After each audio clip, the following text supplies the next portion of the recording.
Hello again, everyone. Edwin Learnard back once again. In this YouTube astrological segment, I'm going to be giving you my Gemini August 2019 horoscope forecast part 2 of 2. And yes, this does apply and pertain to the Sun, Moon, and Ascendant. Anyway, people, first thing up is as far as August goes, Venus will be in Virgo from the 18th until the 31st. So the fourth house is what will be emphasized and highlighted. Now, at this time, Gemini, if you're unattached, you may connect with a Virgo, Sun, Moon, or Ascendant person, or simply one that embodies Virgo traits. It could be someone you feel close to home with, somebody that's near, that you might feel actually that could be there for you for your latter or end part of life, somebody that you might have met through a family member. And also, too, this could be something where at this time as well, this could also manifest in some cases, perhaps about maybe loving your Virgo qualities if you, at your core, such as being industrious. Maybe you're more dependable and reliable at the core than you actually believe you are, and punctual, and also being more systematic, organized, and methodical that you might really than what you maybe seem superficially to be. This is something too at this time where this could also be about frugal spending, getting in touch with your roots and ancestry, such as going on to ancestry.com, and also about valuing reliability, punctuality, dependability, being systematic, organization, and also being very cerebral and intellectual, and those qualities perhaps valuing that in interactions and matters pertaining to your home, your family, those you feel close to home with. So, and also those qualities as far as perhaps foundations go as well. Next thing up. Well, as far as August goes, Mars will be in Leo from the 1st until the 18th. So the third house is what will be emphasized and highlighted. At this time, well, the situation with perhaps siblings, cousins, and neighbors may be more contentious and acrimonious than usual. It could be a lot of loud and boisterous arguing. Also be very careful regarding dehydration levels, because Mars, you're talking about a fiery planet. Leo, of course, very fiery. When you're talking about Mars and Leo, this could be excess heat, surfeit of heat levels, and especially when we're in the summer period. So if you're driving around, I mean, you're taking your short journeys, just be careful that you're very cool at this time, and have your AC cranking or whatever you need to do to counteract the heat. Also, too, this could be about putting becoming angry, perhaps at maybe an overbearing, arrogant, egotistical, domineering, perhaps a person, a supercilious cousin, sibling, neighbor, someone you may have known from your early education. This could also be a time too where you might have an abundance of mental surfeit, an abundance of physical and mental energy at this time. And it could also, I mean, you're talking about Leo energy, could be near inexorable energy. So just be careful about overexertion at this time, and also accidents as well. When you're talking about Mars and the third house, there could be a greater propensity for accidents while driving. And also could be just, trying to get to a place before somebody else does, or something like that. Matters connected with pride and ego. Or you're trying to park it somewhere before somebody else gets there. So just make sure, just be extra prudent and careful in those matters now, Gemini. Next thing up. As far as August goes, Mars will be in Virgo from the 18th until the 31st. So the fourth house is what will be emphasized and highlighted. At this time, situation with home and family members, people you're close to home with, may be more contentious and acrimonious than usual. It could be a lot of arguments where there's a lot of complaining, a lot of criticizing, ridiculing, judging. Virgo energy can be somewhat judgy, so to speak. Also, too, though, it could be about putting a lot of energy into perhaps extrapolating where you want to be at that latter or end part of your life. It could be also a lot of energy into cleaning and organization in matters around your home. And also, too, this could be a time where you maybe feel driven, perhaps maybe to analyze fourth house people more, such as the less dominant parent, which is often the mother, people you're close to home with, just home and family members in general. And also, too, Virgo energy could be very industrious and hardworking, so this could be about a lot of laborious energy put into maybe getting in touch with the roots, the ancestry at this time.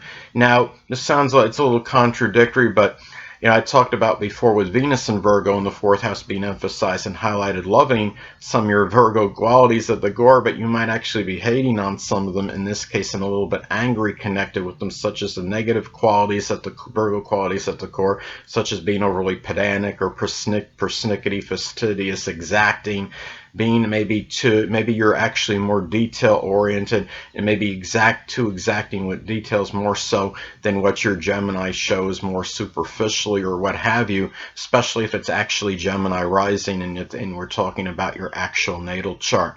So anyway, next thing up, Jupiter will be in Sagittarius, so the 7th house is what will be emphasized and highlighted. At this time, well, as I've talked about previously, Jupiter can be rather paradoxical, it could be very strongly benign and benevolent, but it could also have a tendency to enlarge and expand. In some cases, this can enlarge and expand, perhaps foolhardy, reckless, over-optimistic, over-enthusiastic, over-exuberance, perhaps in matters with competition, relationships in general, the significant other, marriage partner. But at the same time, this could also be very auspicious for lawsuits, legalities, conquering open adversaries by being that incorrigible optimist, by staying jocular, by being even really a happy-go-lucky attitude even during adverse periods.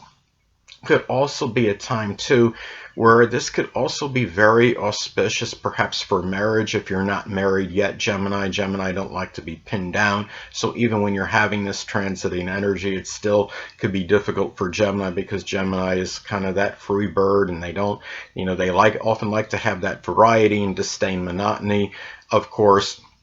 It could also be a time, too, where this could be very propitious for matters, perhaps with the grandmother and general significant other, and also about maybe sports competition as well in some cases. So, anyway, people. Next thing up, Saturn will still be in Capricorn, so the 8th house is what will be emphasized and highlighted. At this time, well, you might be experiencing some limitations and restrictions, some cases in libido, Gemini. It could also be in moral, emotional, monetary support. You might find yourself taking care of a sickly or debilitated person that you're in an intimate or sexual relationship with, a shared resources situation with. It could be something connected with the knees, the bones, the joints, the hamstrings, and maybe making you feel somewhat despondent and melancholy. It might be difficult to get more difficult than usual to get approved for, say, like a credit card at this time. And also, too, this could manifest in taking responsibility for 8th house matters such as insurance. It might be dealing with some inheritance issue, taxes at this time. And when Saturn comes around at this time, it's also could be really very restricted energy and Saturn energy can be very depressive. So it's something to look at as far as 8th house matters go at this time, Gemini. But at the same time, on a positive note, this could be about gaining structure and discipline in your sexual life. And also at the same time, older people might figure more prominently in matters with your transformation, your shared resources, moral, emotional, and monetary support at this time. So anyway, next thing up, Uranus will still be in Taurus, so the 12th house is what will be emphasized and highlighted. At this point in time, Gemini, you might, in some cases, this could manifest perhaps in Uranus type hidden adversaries such as astrologers, people in astronomy, aerospace, electricians, people that are in electronics, people that are very future-oriented, progressive. Even it could be Taurus friendships. In some cases, they could be Taurus, Sun, Moon, or Ascendant people, or simply ones that embody Taurus characteristics. It could also be, in some cases, this could be about being overly unorthodox, eccentric, non-conforming, might actually be one's own self-undoing at this point in time. And also, too, this is about When you're talking about Uranus and your the 12th house energy, 12th house is like that house of confusion. This could be a time where you might be showing, maybe even if it's just mild idiosyncratic behavior or acting a little bit eccentric, or unorthodox, might be confused for like maybe misconstrued as something else, like a mental illness or something. So you just got to be careful how people might perceive that kind of behavior if you're exhibiting that at this time, Gemini. And Gemini could be somewhat non-conforming anyway to begin with. So hold on a moment, people.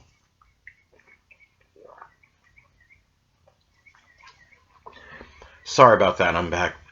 Could also be about dealing with, in some cases, unusual, obstinate, stubborn behavior from from an aunt and uncle, someone prominent in your private life. Even 12th house people you may know in general, such as perhaps photographers, spiritualists, people in the metaphysical, which include astrology, and also too. When you look at this could be about dealing now in some isolated cases. It could be about dealing with some unusual type mental illness, but I mean, this is very isolated. If this is making, a lot of this could be dependent and predicated on aspects this makes to points in your chart. Say if it makes a square to your third house cusp, or if it makes an adverse aspect to your natal Mercury, or you have some progressions that might reaffirm this, then that increases that possibility, but generally that's not the case in most cases. I've had actually transit Uranus has been in my 12th house for some time, and I feel like I've been okay. But anyway, next thing up, Neptune will be in Pisces still, so the 10th house is what will be emphasized and highlighted. At this time, well, good Gemini, guard against perhaps delusional behavior and self-deception regarding matters. People in authority, the dominant parent, which is often the father, people prominent in your career that played a role in your stature in life, your social status. Also, too, on a positive note, though, this could manifest in doing something Neptune-like as far as the career goes, such as something with photography or illusion, chemistry, pharmaceutical work, doing something with anesthesiology, the metaphysical, which includes astrology, poetry, dancing. Some cases, though, this could be about the dissipation and dissolving of one's reputation and public image as well, and also maybe about the dissolving dissipation of a connection with a dominant parent, someone prominent in your career, somebody that might be in a position of authority at this time as well. And also this energy could be very idealistic as well. Just make sure you're not overly unrealistic regarding career matters, attaining success, or attaining a position of authority or greater stature in life. So anyway, last but not least, Pluto will still be in Capricorn, so the 8th house is what will be emphasized and highlighted. At this time, well, you know that Pluto can, in some cases, I know a lot of you don't want me to say the dreaded D word, but you know I'm going to anyway. In some cases, this could manifest in the actual or literal death of it could be someone you're in an intimate or sexual relationship with. It could be about sometimes the obliteration of one's libido, or even moral, emotional, or monetary support at this time. And also, too, you might find yourself, in some cases, though, on a positive note, it could be about the ending, perhaps, of some kind of debt or some kind of tax or insurance related matter that might have been extravagant, or something that had been bothersome or worried you for some time. So anyway, people, that's really pretty much it. And it's also just guard against perhaps power struggles with someone you're in an intimate or sexual relationship with, or a person that maybe you're in a shared resources situation with, or any 8th house type person in general. So anyway, people, that'll conclude this YouTube astrological segment for my take on as far as my Gemini August 2019 horoscope forecast part 2 of 2 goes. Stay tuned next time, where I'll be giving you my Cancer August 2019 horoscope forecast part 1 of 2. Two things I want to get with you on before I head out. Firstly, the stars may impel but do not compel. And secondly, never isolate any single astrological element, aspect, planetary placement, position, configuration, influence, or what have you, and make an analysis of a person astrologically speaking based on this alone, because astrologically speaking, the person is the sum of all their components in their natal chart and not just one. Until next time, people, stay well.